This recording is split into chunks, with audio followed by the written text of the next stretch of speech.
اللہ الرحمن الرحیم الحمد للہ رب العالمین والصلاة والسلام علی سید الانبیاء والمرسلین وعلی آلہ الطیبین الطاہرین المعصومین ولعنۃ اللہ علی اعدائہم اجمعین من الآن الی قیام یوم الدین۔ اما بعد، آج کا ہمارا یہ اصول تفسیر کا 5واں لیکچر ہے۔ تو اس میں ہم وہ اصول تفسیر جو ڈسکس کر رہے تھے وہ تفسیر القرآن بالسنت ہے، کہ تفسیر القرآن کے وہ 3-4 اصول ہیں جو کہ مکتب امامیہ، مکتب اہل بیت کے نزدیک تسلیم کیے جاتے ہیں، کہ ان میں سے پہلا اصول وہ تفسیر قرآن بالقرآن ہے، یعنی قرآن کی ایک آیت کہ اس کو واضح کرنے کے لیے کسی دوسری آیت کو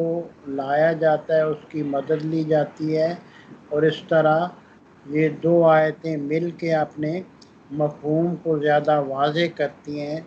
تو اس تفسیر کو تفسیر قرآن بالقرآن کہا جاتا ہے۔ اور پھر جو دوسرے مرتبہ کی وہ تفسیر آتی ہے وہ یہ ہے کہ سنت معصوم، یعنی سنت رسول اللہ صلی اللہ علیہ وسلم اور سنت حضرت فاطمہ زہرا سلام اللہ علیہا اور سنت ائمہ کہ وہ جو ہے اس کے ذریعے جو تفسیر قرآن بیان کی جاتی ہے اس کو کہا جاتا ہے تفسیر قرآن بالسنت، کہ تفسیر قرآن سنت سے ہے۔ اور یہاں پہ اب یہ ایکسپلین کرنا ہے کہ سنت سے کیا مراد ہے، کہ یہ جو تفسیر قرآن بسنت میں لفظ سنت استعمال ہوا، کہ یہاں پہ پہلا اس کا نقطہ یہ ہے جو پوائنٹ آف ڈسکشن ہے، کہ یہاں پہ سنت سے مراد صرف حدیث لفظی مراد نہیں ہے، یعنی قرآن میں تو صرف جو لکھے ہوئے الفاظ تھے کہ انہی سے معنی جو ہے وہ دیکھے جاتے تھے کہ کیا معنی بنتے ہیں، لیکن سنت میں صرف جو ہے وہ حدیث لفظی وہ مراد نہیں ہے، بلکہ جو کچھ بھی معصوم سے تعلق پا جائے، نسبت پا جائے، کہ جو بیان بھی ان سے منسوب ہو جائے فَهُوَ حجت، تو وہ حجت ہے۔ حجت کا مطلب ہوتا ہے اتھارٹی ہے، یعنی اس کی شریعت میں اس کی ویلیو ہے،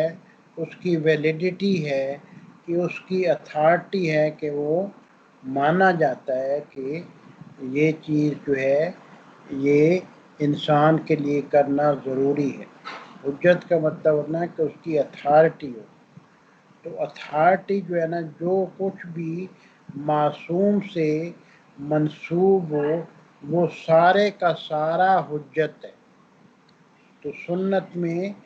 یہ مفہوم داخل ہے، صرف حدیث لفظی، یعنی حدیث لفظی بھی داخل ہے کہ بعض دفعہ صرف معصوم کے الفاظ آ رہے ہوتے ہیں حدیث میں، وہ بھی جو ہے سنت میں داخل ہے، لیکن اس کے بعد اگر یہ بیان کر دیا جائے کہ معصوم نے یہ کیا تھا، کہ معصوم یا ان کے سامنے کوئی کام کیا گیا اور انہوں نے خاموش رضامندی کا اظہار کیا، تو یہ بھی ان کی طرف سے وہ سنت کے طور پہ لیا جاتا ہے اور اس کو حجت تسلیم کیا جاتا ہے۔ اور یہ ان کے سکوت، یعنی ان کی خاموشی بھی اس میں شامل ہے، اور عدم اور ردا، یعنی انہوں نے اس بات کی تردید نہیں کی، یعنی معصوم کے سامنے اگر کوئی غلط فعل کیا جائے تو معصوم پہ یہ واجب ہے کہ اس کی وہ امر نہی عن المنکر کریں، کہ اس سے منع کریں، اور اگر معصوم نے منع نہیں کیا اور کوئی وہ موقع تقیہ یعنی کوئی ظلم کا موقع بھی نہیں تھا کہ ظالم و جابر حکمران تلوار لی ہوئے کھڑا تھا، تو اس معصوم کی جو تقریر ہے عدم ردا، کہ معصوم نے اس بات کو رد نہیں کیا کہ اس کو بھی دلیل کے طور پہ لیا جاتا، یعنی معصوم کا سکوت بھی کہ خاموشی، خاموش رضامندی یا عدم ردا، یا انہوں نے اس بات سے انکار نہیں کیا، اس بات پہ اعتراض نہیں کیا، اس بات سے منع نہیں فرمایا کہ اس کو کہتے ہیں تقریر معصوم، کہ اس کو بھی حجت مانا جاتا۔ تو سنت میں قول بھی حجت ہے اور فعل بھی حجت، معصوم کا کہ معصوم کا قول بھی حجت ہے، فعل بھی حجت ہے، اور تقریر بھی حجت۔ تقریر یعنی سکوت یا عدم ردا، عدم ردا یعنی معصوم نے اسے منع نہیں فرمایا، ٹھیک ہے۔ قرآن میں تو صرف لفظ ہیں کہ جن کو تفصیل بیان کی جاتی ہے، اور قرآن میں تو فعل اور تقریر جو ہے وہ مینشن نہیں ہے، لیکن سنت معصوم میں یہ تینوں اقسام شامل ہیں، اس لیے ان تینوں اقسام کا اعتبار جو ہے وہ ایک طرح کا نہیں ہے، ایک مستوی میں برابر نہیں ہے، بلکہ تینوں کے اعتبار کا لیول جو ہے وہ ڈفرینٹ ہو جاتا ہے۔ مثال کے طور پہ جیسے سکوت ہے، یا کوئی فعل ہے کہ اس سے لگتا ہے کہ اطلاق یا عموم کا پتہ لگا۔ اطلاق کا مطلب ہے کہ کوئی لفظ ہے کہ جس سے لگ رہا ہے کہ اس سے مراد شاید جنرلائزڈ میننگ ہو، کہ اسپیسیفک سچویشن کی میننگ نہ ہو، اور عموم کا بھی یہی مطلب ہے، ٹھیک ہے۔ تو ظہور کہتے ہیں یعنی اپیرنٹ میننگ کو، تو اپیرنٹ میننگ جو سکوت کے ہوتے ہیں یا فعل کے ہوتے ہیں، کہ ان کی حجیت جو ہے وہ مختلف طریقے سے اسیس ہوتی ہے، کہ ان کی حجیت جو ہے اس میں قدر متیقن یعنی کامن فیکٹر صرف لیا جاتا ہے، کہ سارے کا سارا وہ جو ہے سکوت وہ نہیں لیا جاتا، بلکہ یہ دیکھا جاتا ہے کہ اس میں قدر متیقن کیا ہے، کامن فیکٹر کیا ہے۔ کہ مثال کے طور پہ کہ معصوم کے سامنے کہ اگر کسی نے مثلاً ٹافی کھائی، تو معصوم جو ہے نا وہ خاموش رہے، کوئی بھی میٹھی چیز کے ہاتھ دور میں وہ ہوتی ہے، اور اگر کسی دوسرے شخص نے پھر معصوم کے سامنے کوئی میٹھی چیز کھائی اور معصوم خاموش رہے، انہوں نے اعتراض نہیں کیا، تو ان دو حدیثوں سے، ان دو سنت کی باتوں سے یہ پتہ چلے گا کہ معصوم میٹھا کھانے پہ اعتراض نہیں کرتے تھے، ٹھیک ہے۔ تو یہ قدر متیقن بن جائے گی، ٹھیک ہے۔ تو قدر متیقن بن جائے گی، تو قدر متیقن جو ہے اس کی حجیت پھر ثابت ہو جاتی ہے، کہ سکوت اور فعل میں جو سارے الفاظ میں تو سارے کے سارے الفاظ کی حجیت ثابت ہو جاتی ہے، اگر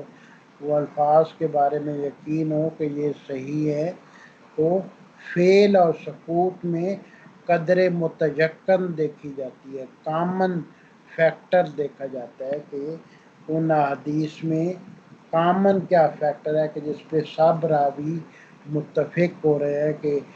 یہ بات معصوم نے اس کے بارے میں نہیں کی، اس کے بارے میں منع نہیں فرمایا، ان کے سامنے یہ کام ہوتا رہا اور انہوں نے اس سے خاموش رضامندی کا اظہار کیا یا اس سے منع نہیں فرمایا، تو یا انہوں نے خود کام کر کے دکھایا، تو خود کام کر کے دکھایا، تو وہ مختلف راویوں نے اس کو دیکھا، تو وہ پھر وہ حجت ہو گیا قدر متیقن کے طور. اور بعض دوسرے جو ہے نا کہ لفظ منقول جو ہے کہ لفظ کو کہتے ہیں کہ جو معصوم کی طرف سے آ رہے ہوتے ہیں یا قرآن میں ان کو منقول کہتے ہیں. منقول کا مطلب ہے جو کہ ٹرانسمٹ ہو کے آ رہے ہوتے ہیں ایک جنریشن سے دوسرے جنریشن میں کہ نقل ہو کے آ رہے ہوتے ہیں. ٹھیک ہے، یعنی کاپی ہو کے آ رہے ہوتے ہیں کہ اس لکھائی کی کاپیاں کے نسخے ایک نسل سے دوسری نسل میں منتقل ہو رہے تھے تو وہ منقول ہوتی ہے. تو وہ حجت جو کہ اس میں دیکھا جاتا ہے لفظ منقول میں کہ اصل صدور جو ہے اس کا احراز ہوا ہے یا نہیں. اصل صدور کا مطلب یہ ہے کہ آیا معصوم نے واقعی وہ فرمایا ہے یا نہیں فرمایا. صدور کا مطلب ہوتا ہے کہ کسی خبر کا کسی سے نشر ہونا یا کسی سورس سے اس کا لنک اسٹیبلش ہونا. ٹھیک ہے، تو صدور کا مطلب ہے کہ صادر ہو جانا یعنی پبلش ہو جانا یا آپ کہیں یا عام ہو جانا یا اس سے کہ باہر نکلنا.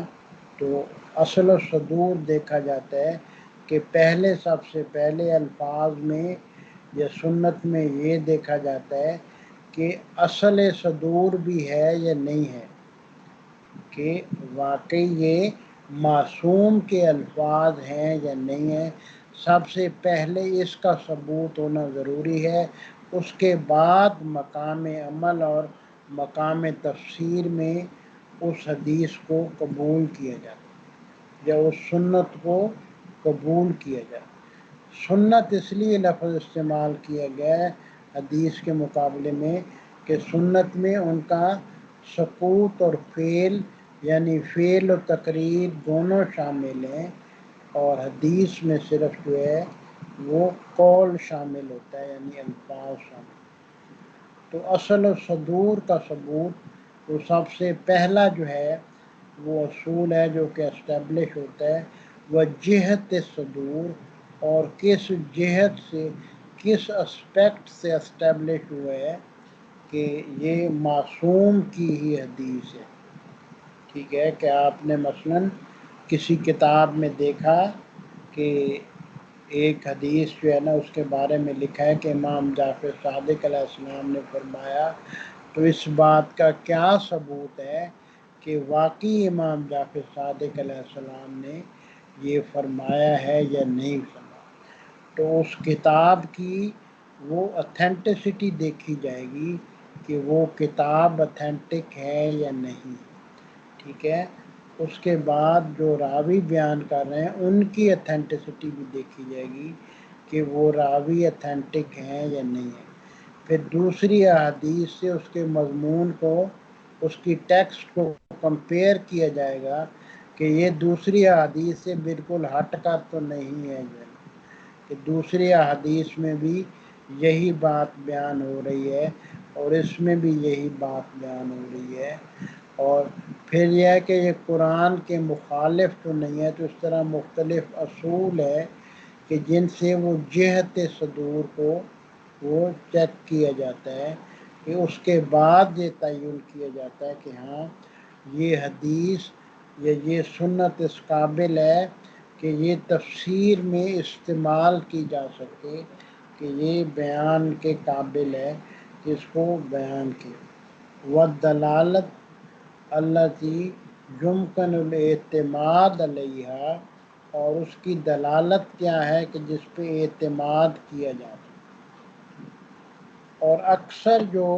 معصومین کی حدیث ہیں وہ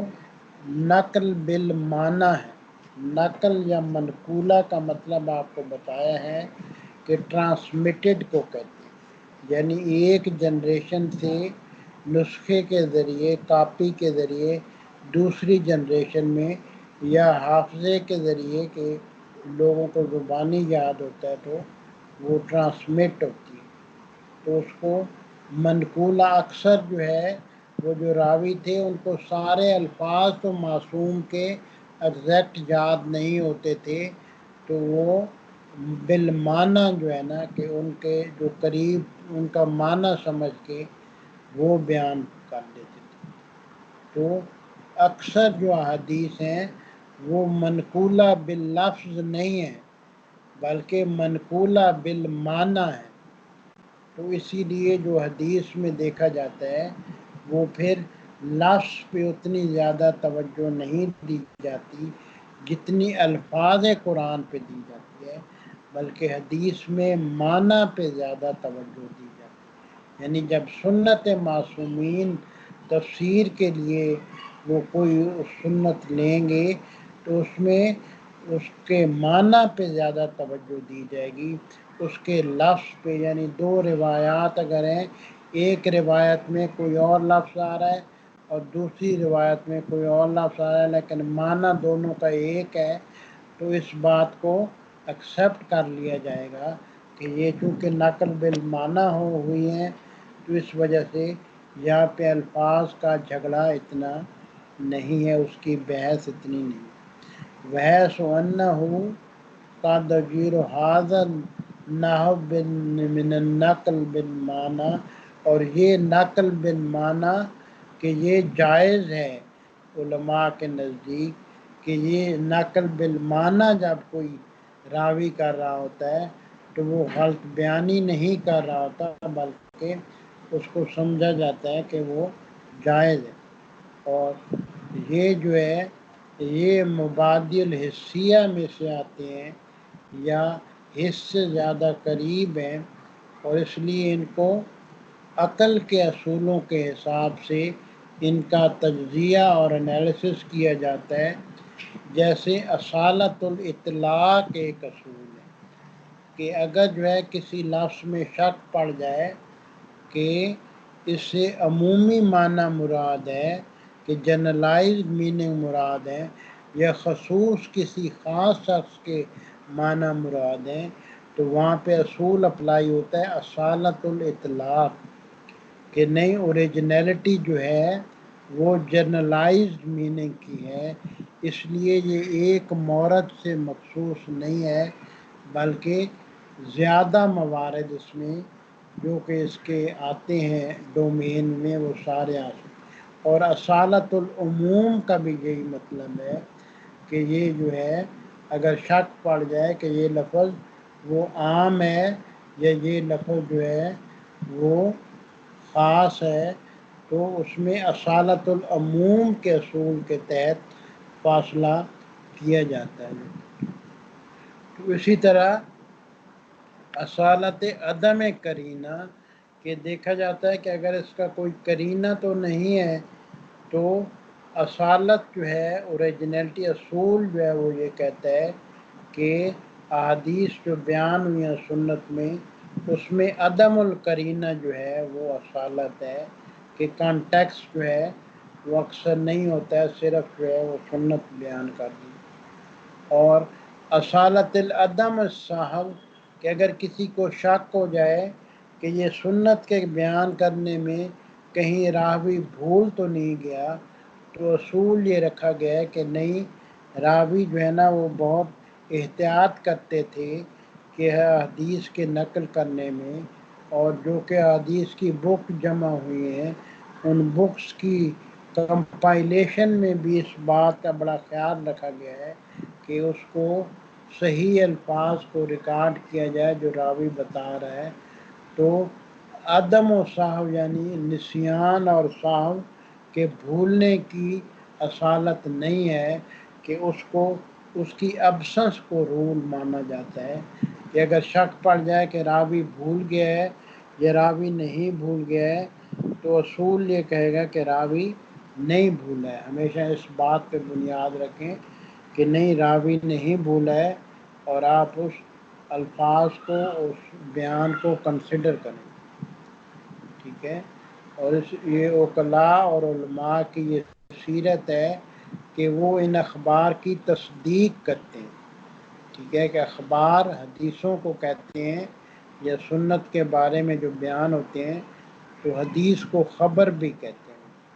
ٹھیک ہے. تو اخبار یعنی حدیث کی تصدیق کرتے ہیں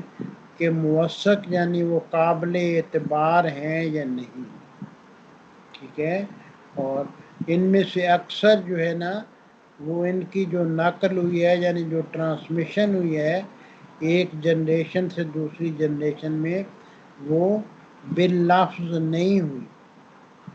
خلافاً للقرآن الکریم، جس طرح کہ قرآن کریم کی باللفظ جو ہے وہ ٹرانسمیشن ہوئی ہے، کہ بین ہی وہی الفاظ جو ہے نا قرآن کریم کے وہ حافظ یاد کر کے وہ آگے وہ چلاتے رہے ہیں، لیکن سنت کے بیان میں وہ نقل بالمعنی اصول ہے کہ راوی جو ہے جو کہ سنت کی وہ حدیث زیادہ تھیں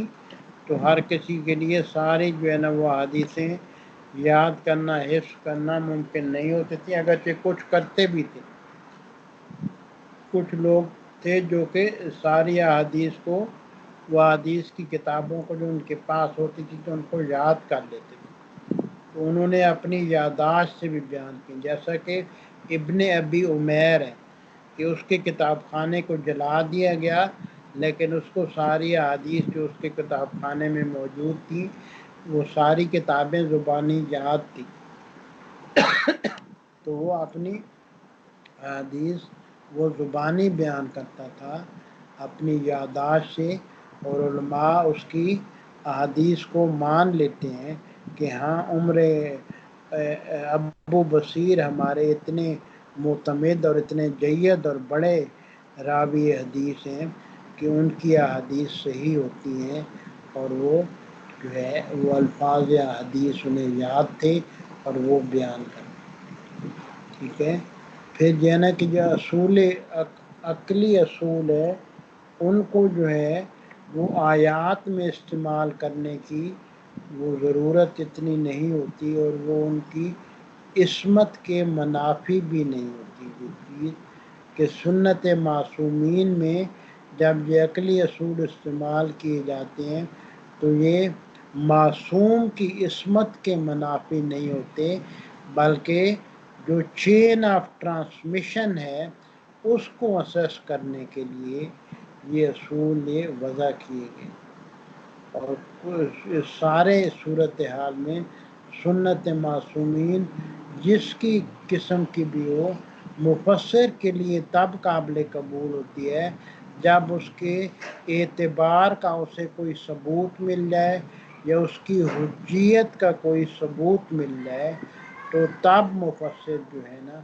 یہی ہمارے ہاں جو پوسٹ لگائی جاتی ہیں حدیث کی ان کا یہی مسئلہ ہے کہ ان کے اعتبار کا ثبوت حاصل کیے بغیر کہ وہ کسی نہ کسی امام سے منسوب اگر کوئی بات لکھ دے پوسٹ کے اوپر تو اس کو دھڑا دھڑ آگے فارورڈ کرنا شروع کر دیتے ہیں بغیر دیکھے ہوئے کہ اس کے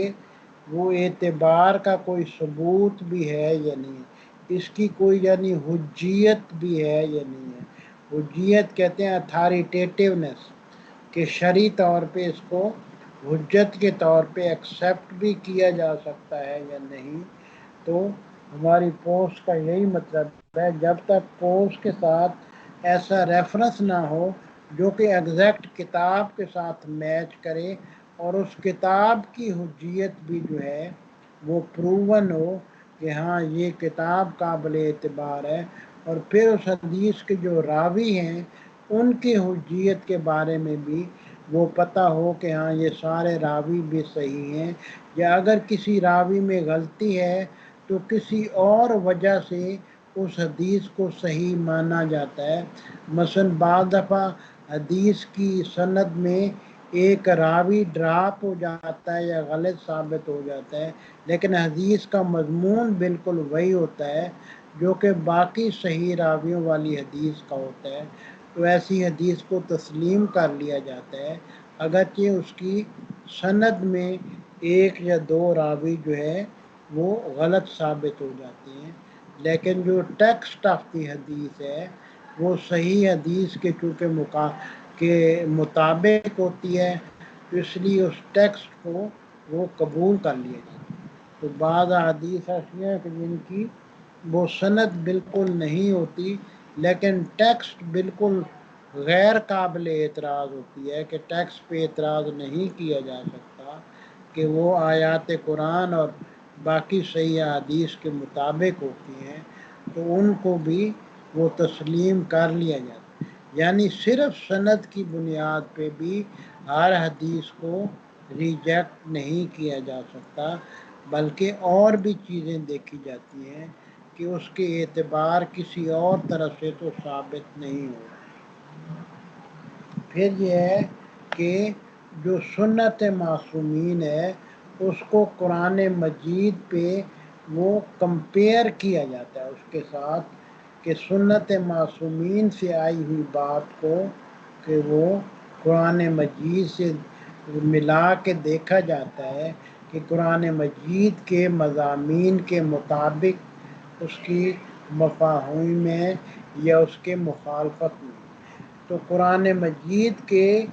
مضامین کے مطابق ہونا ضروری نہیں ہے، لیکن مخالفت میں نہیں ہونا چاہیے، کیونکہ بعض احادیث آتی ہیں جو کہ وہ تفصیل کو بیان کرتی ہیں، جیسے نماز کی رکعتیں ہیں یا نماز میں کیا کیا ذکر پڑھنے ہیں، تو یہ قرآن مجید میں ان کا ذکر نہیں ہے، ان کا ذکر احادیث اور سنت میں ہے۔ تو یہ احادیث جو ہیں یہ تفاصیل کو بیان کرتی ہیں، تو یہ مخالف قرآن نہیں ہے۔ تو یہ دیکھا جاتا ہے کہ جو سنت معصوم ہو کہ وہ مخالف قرآن ہے، کہ صیانت القرآن جو ہے نا وہ ابدی لیا جاتا ہے، کہ قرآن کو ابدی صیانت کے طور پہ، اور تحریف سے قرآن محفوظ ہے، کہ قرآن کو غیر محرف مانا جاتا ہے، کہ قرآن میں کوئی تحریف نہیں ہوئی ہے، کیونکہ اگر کسی کتاب کو وہ تحریف کیا ہوا مانا جائے تو اس کی حجیت ڈراپ ہو جاتی ہے،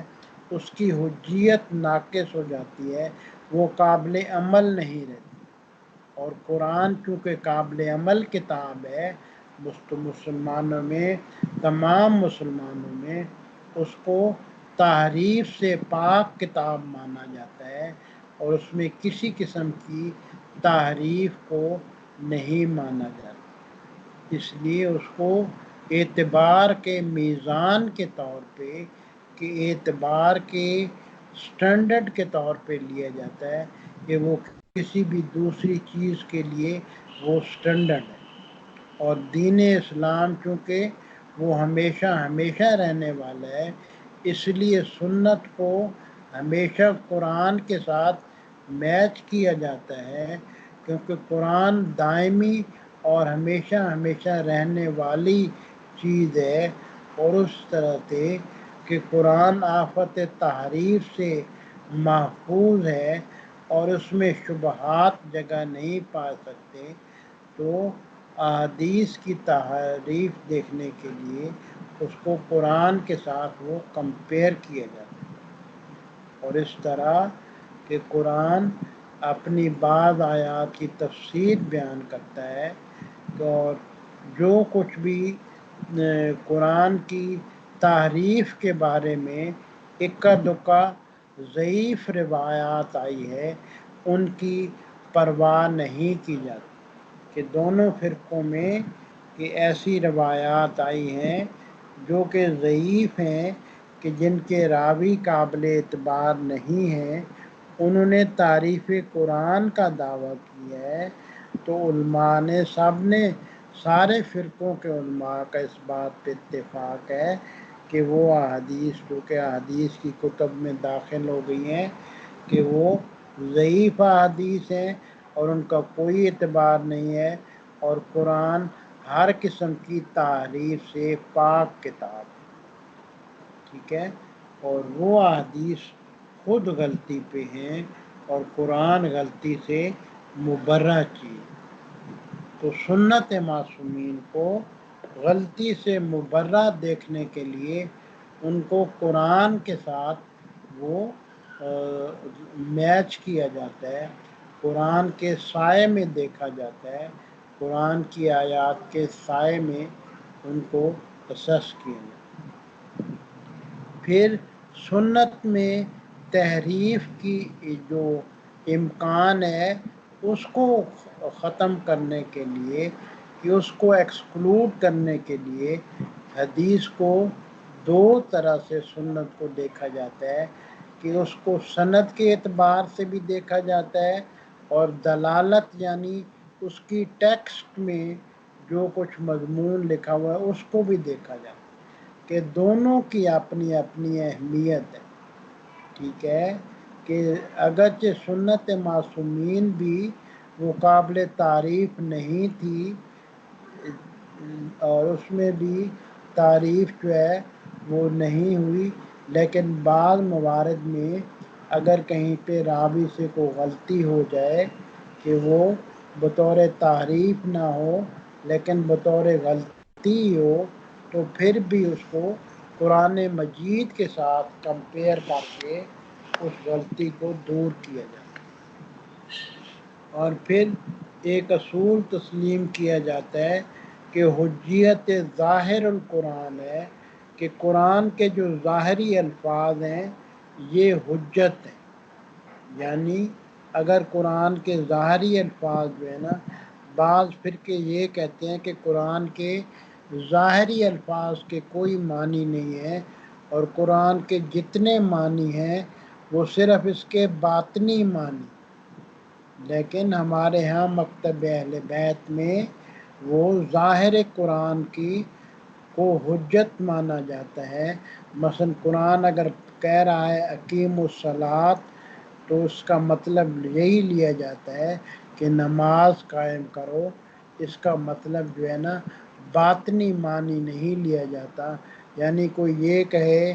کہ میں اللہ اللہ کر رہا ہوں اور یہی ذکر ہی میری نماز ہے، اور قرآن میں جو اقیم الصلاۃ آیا ہے تو اس کا باطنی معنی یہ ہے کہ اللہ تعالیٰ کا ذکر کیا جائے، تو ایسی بات کو تسلیم نہیں کیا جاتا، اور کہا جاتا ہے کہ اقیم الصلاۃ، کہ نماز قائم کرو، تو ظاہری معنی کی حجت ہے، اتھارٹی ہے، اتھارٹیٹیونیس ہے، کہ اس معنی کے مطابق یہ جو صلاۃ جس طرح رسول اللہ صلی اللہ علیہ وسلم نے حکم دیا ہے، ان کی جو سنت ہے، اس کے بارے میں قرآن کی یہ آیت نازل ہوئی ہے۔ اس لیے قرآن غیر محرف بھی ہے، اور اس کی ظاہر قرآن وہ حجیت بھی ہے، اور اگر وہ عام لوگوں کے فہم کے قابل نہ ہوتا تو وہ سنت کے ساتھ وہ نہ چل سکتا، لیکن اس کو معیار اور میزان لیا جاتا ہے اعتبار کے طور پہ، اور سنت کی حجیت دیکھنے کے، یعنی سنت کی حجیت دیکھنے کے لیے جو پہلا سٹینڈرڈ ہے وہ قرآن لیا جاتا ہے، اور حجیت ظاہر قرآن جو ہے نا وہ لیا جاتا ہے۔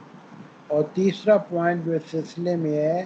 وہ یہ ہے کہ ان سنت و معروضہ علی القرآن، کہ سنت کو قرآن کے ساتھ میچ کیا جاتا ہے، کہ یہ دو قسم کی ہوتی ہیں۔ وَتَارَةٌ تَحْتَاجُ إِلَى الْعَرْضِ بِسَبَبِ الْإِبْتِلَاءِ بِالْمُعَارِضِ، کہ پہلی قسم کی سنتیں وہ سنتیں ہوتی ہیں کہ جو کہ کسی معارض کی وجہ سے، یعنی جب دو حدیثوں کا کلیش ہو جائے تو اس کی وجہ سے اس میں وہ اختلاف اور مسئلہ پیدا ہوتا ہے، تو اس تعارض کے علاج کے لیے کہ اس کو قرآن کے ساتھ میچ کیا جائے، اور تشخیص اعتبار جو ہے وہ یہ اس قرآن کی مدد سے کی جاتی ہے، اور یہ سنت کے سارے جو کی ٹائپس ہیں ان تمام میں جو ہے نا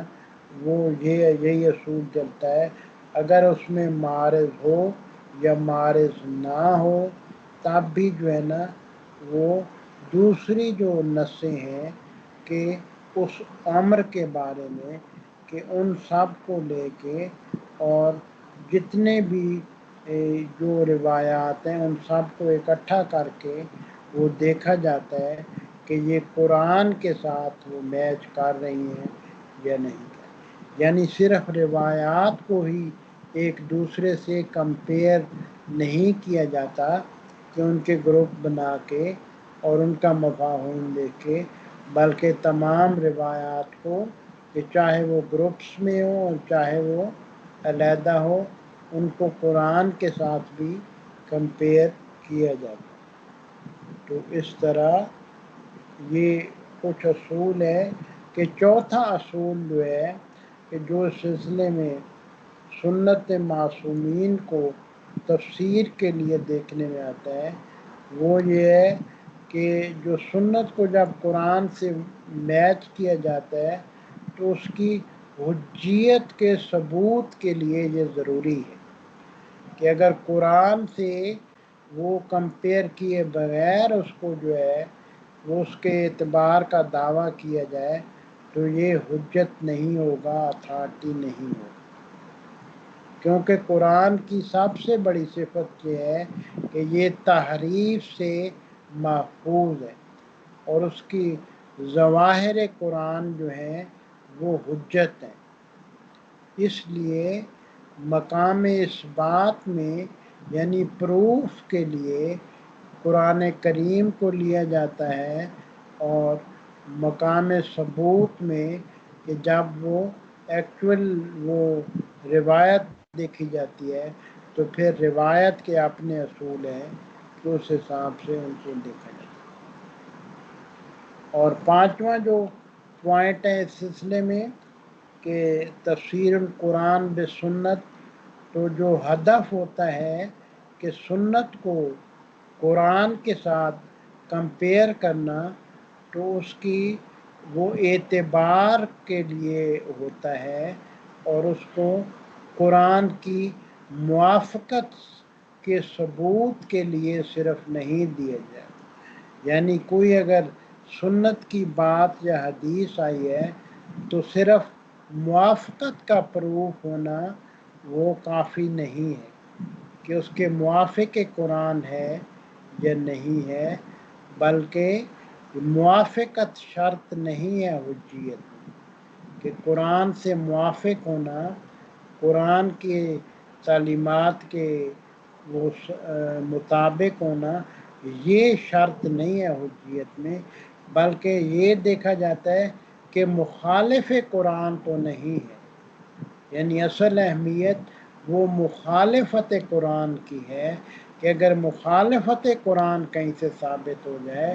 تو پھر اس کو بالکل چھوڑ دیا جاتا ہے، اس سنت کو، کہ اس روایت کو، کہ جو مخالفت القرآن میں آ جائے تو اس کا نہ کوئی اعتبار رہتا ہے اور نہ کوئی حجیت رہتی ہے۔ تو موافقت قرآن کی اتنی اہمیت نہیں ہے، بلکہ جس بات کی اہمیت ہے وہ مخالفت قرآن کی ہے، کہ مخالفت قرآن میں وہ سنت یا وہ حدیث وہ نہ جائے۔ مثلاً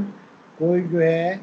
مثلاً قرآن کی آیت کہتی ہے اقیم الصلاۃ وآتوا الزکوٰۃ، کہ نماز قائم پڑھو، نماز قائم کرو اور زکوٰۃ دو، اور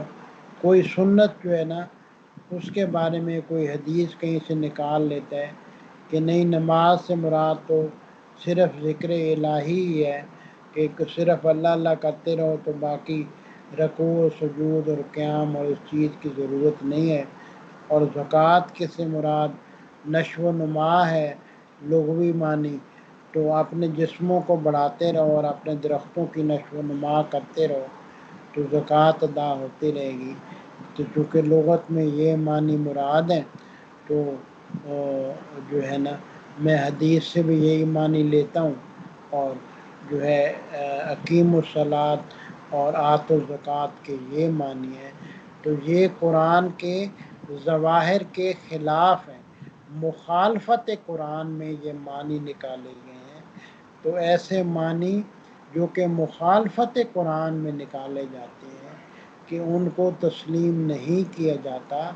کہ ان کی حجیت کو تسلیم نہیں کیا جاتا۔ ٹھیک ہے، کہ ہوا احراز و عدم المخالفت۔ مثلا قرآن میں آیت آتی ہے کہ لا اسألکم الا المودۃ فی القربى، کہ میں تم سے کوئی اجر رسالت نہیں مانگتا سوائے اپنے قربا کی محبت کے، کہ اب اگر کوئی وہ جو رسول کے قریبی اہل بیت ہیں کہ جن کا قرآن مجید میں ذکر کیا گیا ہے کہ ان کی محبت اجر رسالت کے طور پہ بیان کی گئی ہے، اگر ان کے ظلم کرنے کے لیے بھی قرآن کی آیات یا کسی سنت یا کسی حدیث کا سہارا لے تو وہ چونکہ مخالفت قرآن میں ہوگا تو اس لیے وہ قابل قبول نہیں ہے، نہ اس کا کوئی اعتبار ہے، نہ اس کی کوئی حجیت ہے، نہ اس کی کوئی اتھارٹیٹیونیس ہے، اور نہ اس کی دین اسلام میں کوئی حیثیت ثابت ہو سکتی، ٹھیک ہے۔ تو اس لیے عدم مخالفت کا ثابت ہونا وہ بہت ضروری ہے۔ صرف اثبات الموافقہ یعنی صرف موافقت کا پروف ہونا کافی نہیں ہے، بلکہ یہ بات وہ قطعی طور پہ ثابت ہو جائے کہ عدم المخالفت میں ہے یہ سنت، کہ جب یہ قرآن سے میچ کرتی ہے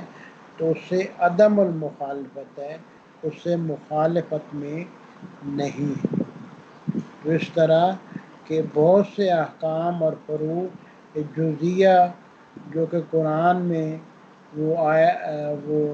نہیں آئے ہیں کہ وہ ان کی تفصیل جو ہے وہ سنت میں آئی ہے، لیکن وہ چونکہ مخالف قرآن نہیں ہے تو اس لیے ان کو تسلیم کر لیا جاتا ہے۔ اور چھٹا پوائنٹ جو ہے نا وہ یہ ہے کہ ہدف جو ہے وہ سنت کا قرآن پہ عرض کرنا، میچ کرنا، وہ احراز عدم مخالفت کے لیے ہے، کہ لا اثبات مخالفت موافقت کے موافقت کے صرف ثبوت کے لیے نہیں ہے، لیکن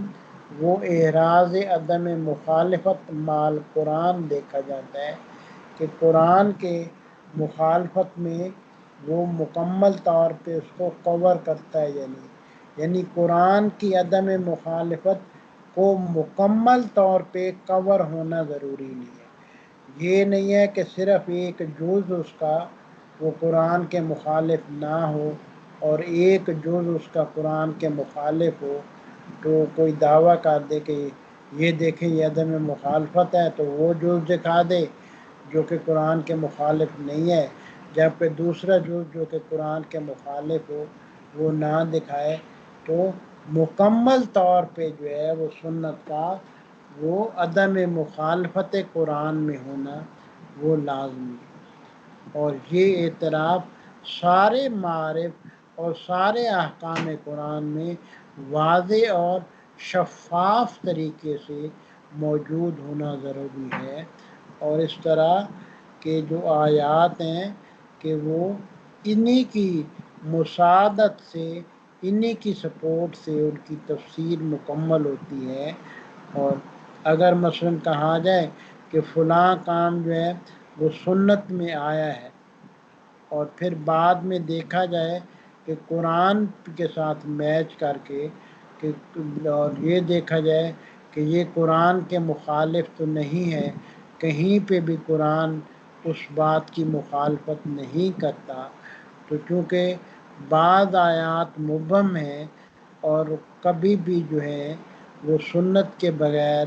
ان کی وضاحت ممکن نہیں ہے، تو اس طرح کا جو میچ ہوگا اور اس طرح کا جو نتیجہ ہوگا وہ اطلاقی یعنی جنرلائز نہیں ہوگا، بلکہ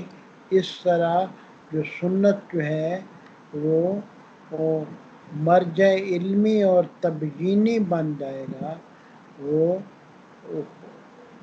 اس کا عنوان علیحدہ ہو جائے گا، اور اگر مرجع تعبدی ہو تو اس کا عنوان علیحدہ ہو جائے گا۔ یعنی جو سنت لی جاتی ہے وہ دلیل سے ثابت ہو کے جب لی جاتی ہے تو اس کو علمی اور تبیینی دلیل کے مطابق لی گئی ہوئی سنت کہتے ہیں۔ اور اگر صرف یہ کہہ دیا جائے کہ جو کچھ سنت میں آیا ہے ہم اس کو بھی مانتے ہیں اور جو کچھ قرآن میں ہے ہم اس کو بھی مانتے ہیں، تو یہ تعبدی طریقے سے ہے، یعنی اس کو صرف جو ہے وہ تسلیم کا لفظ استعمال کیا گیا ہے، تحقیق کا لفظ اور علمی بیان اس میں نہیں آیا اور علمی تحقیق اس میں متحقق نہیں ہوئی، اس لیے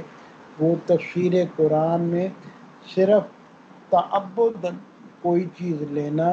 کہ ٹھیک ہے کہ ہم ہر چیز کو جو سنت میں آئی ہے لے لیتے ہیں، ایسا اصول مکتب اہل بیت میں ثابت نہیں ہے۔ اصولی علماء کے نزدیک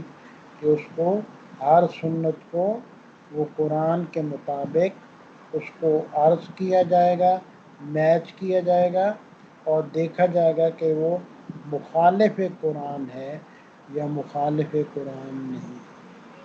والحمد للہ رب العالمین۔ اللہم صلی علی محمد وآل محمد۔